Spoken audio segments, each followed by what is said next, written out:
President-elect Donald Trump says Russian President Vladimir Putin wants to meet him and that we are setting it up.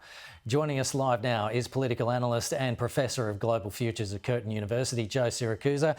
Good to see you, Joe. No mention of a face-to-face with Ukraine's President Zelensky.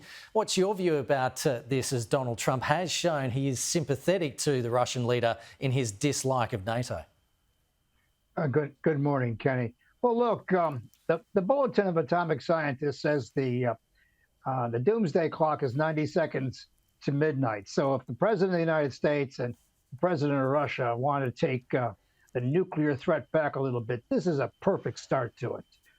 Trump is meeting Putin to effect a unconditional ceasefire with a view to negotiating the end of the war. He's made it very clear to Zelensky, who's had a wonderful run up till now, that he has to participate or he can expect nothing else. And to keep in mind that someone has to rebuild Ukraine when this is over. I mean, half the place has lost its industrial and commercial value as a result of the fighting, and tens of thousands of people have died.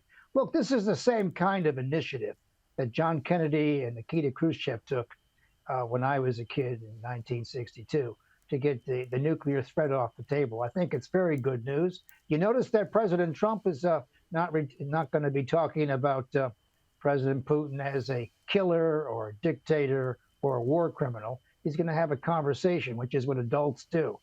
President Biden sadly only had one conversation with President Putin, and the rest of the time he railed against him. I think this is a tragic war that has to come to an end.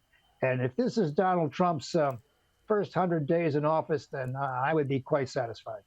Donald Trump has had a friendly chat with Barack Obama at Jimmy Carter's funeral and also received a congratulations from former Vice President Mike Pence. They shook hands, two men very against Donald Trump, you would say. What's your reaction? Are old wounds healing? Well, look, and even the North and the South used to have reunions within 30 years after the Civil War. Look, these guys play at the highest level, these men and women in these administrations. And at an event like this, which is a very somber event, they decided to play nice. And I could see Trump dealing with these people on a one-on-one and everyone being pleasant with each other. I mean, when presidents gather at a funeral like this, we're talking about the equivalent of Roman emperors. I mean, there is no advantage in acting surly or anything like that. And even at Trump's worst times, temper tantrums in his time, he always goes to these kinds of funerals and he behaves himself. And I think this is an important sign. It shows a little bit of civility. But do keep in mind, Kenny, that a photo today posted by the Carter Center in Atlanta shows the presidents at Carter's funeral, and President Trump is cropped out of the photograph. So some wounds die some hatreds die very slowly. Yeah. Just quickly, we've got 30 seconds, but Joe, do you think California Governor Gavin Newsom can survive the fallout from the devastating LA fires, or will there be a political reckoning once they are all contained? Oh, he's gone. He can kiss the White House goodbye.